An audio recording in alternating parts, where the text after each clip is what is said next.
Hello everyone, welcome to সঙ্গীসাথী পাঠশালা। আজকে আমরা class 9-এর second unit টেস্টের জিওগ্রাফি গুরুত্বপূর্ণ বড় প্রশ্নগুলির সাজেশন দিয়ে দেবো। এখানে আমরা 3 ও 5 নম্বরের প্রশ্ন সাজেশনটি আলোচনা করে দেবো তোমাদের জন্য।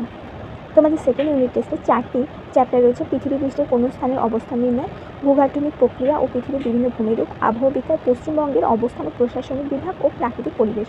এখান থেকে আমরা 3 ও 5 নম্বরের প্রশ্নগুলি দেখে নেব। প্রথমে 3 নম্বরের প্রশ্ন হচ্ছে অক্ষাংশ ও অক্ষরেখার মধ্যে পার্থক্য লেখো। সমাক্ষ রেখা ও দ্রাঘিমা রেখা বলতে কী বোঝো? প্রমাণ সময় ও স্থানীয় সময় বলতে কী বোঝায়? এদের মধ্যে পার্থক্য লেখো। দ্রাঘিমা রেখার পরিবর্তনের সঙ্গে স্থানীয় সময়ের পরিবর্তন হয় কেন? 5 নম্বর প্রশ্ন, কেন দ্রাঘিমা রেখা আর দ্রাঘিমা এক নয়? স্থানীয় সময়ের পার্থক্যের সাহায্যে কীভাবে কোনো স্থানের দ্রাঘিমা নির্ণয় করা যায় লেখো। মহাসাগরীয় পাত ও মহাদেশীয় পাতের মধ্যে পার্থক্য লেখো। 8 নম্বর প্রশ্ন, প্রাচীন ভঙ্গিল পর্বত ও নবীন ভঙ্গিল পর্বতের মধ্যে পার্থক্য লেখো। 9 অগ্ন্যুৎপাতের বৈশিষ্ট্য অনুসারে আগ্নেয় পর্বতের শ্রেণীবিভাগ করো। 10 ক্ষয়জাত পর্বত ও আগ্নেয় পর্বত বা সঞ্চয়জাত পর্বতের মধ্যে পার্থক্য লেখো। 11 নম্বর প্রশ্ন, মালভূমির বৈশিষ্ট্য কী কী আলোচনা করো বা বৈশিষ্ট্যগুলি লেখো।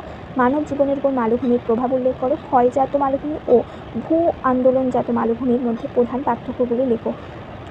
14 নম্বর প্রশ্ন, পর্বত বেষ্টিত মালভূমি কীভাবে সৃষ্টি হয়? পর্বত বেষ্টিত মালভূমি ও ব্যবচ্ছিন্ন মালভূমির মধ্যে পার্থক্য লেখো। মানব জীবনের ওপর পর্বতের প্রভাব লেখো। তির্যক মালভূমি কাকে বলে? উদাহরণ দাও। 18 বিভিন্ন প্রকার সমভূমির বৈশিষ্ট্য লেখো। 19 নম্বর প্রশ্ন, প্লাবনভূমি বলতে কী বোঝো? এর দুটি বৈশিষ্ট্য লেখো। কোন ধরনের জলবায়ু অঞ্চলে কী কারণে আবহবিকার যান্ত্রিক আবহবিকারের প্রাধান্য লাভ করে লেখো। কী রূপ জলবায়ু অঞ্চলে রাসায়নিক আবহবিকার ঘটে? উদাহরণসহ উল্লেখ করো। কীভাবে জৈব আবহবিকার সংঘটিত হয়? আবহবিকার ও ক্ষয়ভবনের মধ্যে পার্থক্য লেখো। 24 নম্বর প্রশ্ন, যান্ত্রিক আবহবিকার ও রাসায়নিক আবহবিকারের মধ্যে পার্থক্য লেখো। 25 জলবায়ুর সঙ্গে আবহবিকারের সম্পর্ক কী? আবহবিকারের ফলাফল সমূহ আলোচনা করো। 27 নম্বর প্রশ্ন, পশ্চিমবঙ্গের ভৌগোলিক অবস্থানের গুরুত্ব লেখো। 28 পশ্চিমবঙ্গের পার্বত্য অঞ্চলের ভূপ্রকৃতির বর্ণনা দাও। 29 নম্বর প্রশ্ন, পশ্চিমবঙ্গের মালভূমি অঞ্চলের ভূপ্রকৃতির বর্ণনা দাও। পশ্চিমবঙ্গের পার্বত্য অঞ্চলের নদ নদীগুলির বর্ণনা দাও। 30 নম্বর প্রশ্ন, পশ্চিমবঙ্গের পার্বত্য অঞ্চলের স্বাভাবিক উদ্ভিদগুলির বর্ণনা দাও। পশ্চিমবঙ্গের রাঢ় অঞ্চলের নদ নদীগুলির বর্ণনা দাও। পশ্চিমবঙ্গের মালভূমি অঞ্চলের নদ নদীগুলির বর্ণনা দাও। 34 নম্বর প্রশ্ন, পশ্চিমবঙ্গের পলি মাটির শ্রেণীবিভাগগুলি লেখো। এবং 35 নম্বর প্রশ্ন, পশ্চিমবঙ্গের বিভিন্ন ঋতুতে পশ্চিমবঙ্গের জলবায়ুর বৈশিষ্ট্য লেখো। প্রত্যেকটা প্রশ্ন খুব গুরুত্বপূর্ণ, অবশ্যই মনোযোগ দিয়ে একটু দেখে নেবে। এরপরে আমরা 5 নম্বরের প্রশ্নগুলি দেখব। প্রথম প্রশ্ন, অক্ষরেখা ও দ্রাঘিমা রেখার বৈশিষ্ট্য লেখো। অক্ষরেখা ও দ্রাঘিমা রেখার মধ্যে পার্থক্য লেখো। স্থানীয় সময় ও প্রমাণ সময় বলতে কী বোঝো? এই দুইয়ের মধ্যে পার্থক্য আলোচনা করো।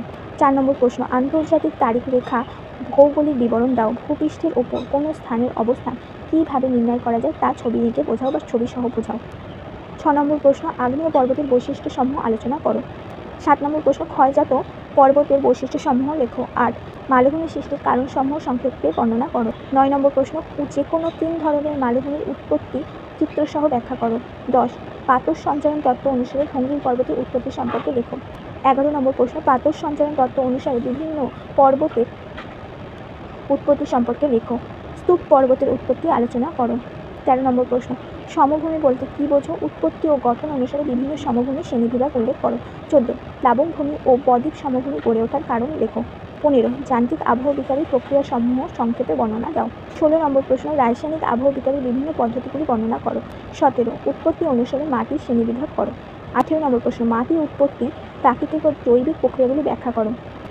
19 নম্বর প্রশ্ন, পশ্চিমবঙ্গের উত্তরের পার্বত্য অঞ্চল ও তরঙ্গায়িত সমভূমি অঞ্চল ও মালভূমির ভূপ্রকৃতির বর্ণনা দাও।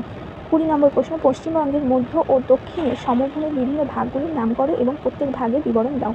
21 নম্বর প্রশ্ন, পশ্চিমবঙ্গের মানুষের জীবনের উপর ঋতু পরিবর্তনের প্রভাব লেখো। 22 পশ্চিমবঙ্গের ঋতুর বৈচিত্র্যের বর্ণনা দাও। 23 নম্বর প্রশ্ন, পশ্চিমবঙ্গের জলবায়ুতে মৌসুমী বায়ুর প্রভাব আলোচনা করো। 24 পশ্চিমবঙ্গের জলসম্পদের সমস্যার কারণ ও জলসম্পদ বাড়ানোর উপায় লেখো। 25 পশ্চিমবঙ্গের পার্বত্য অঞ্চলের জলবায়ু, মালভূমি অঞ্চলের জলবায়ু ও উপকূলীয় অঞ্চলের জলবায়ুর মধ্যে তুলনামূলক আলোচনা করো। এই ছিল তোমাদের গুরুত্বপূর্ণ 25টা প্রশ্ন 5 নম্বরের জন্য। একটু বেশি মনে হলে তোমরা একটু দেখে নিও।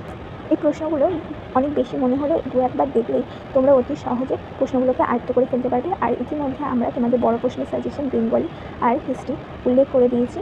তো অবশ্যই চ্যানেলে ভিজিট করে, প্লেলিস্টে ভিজিট করে সেগুলো দেখে নিও।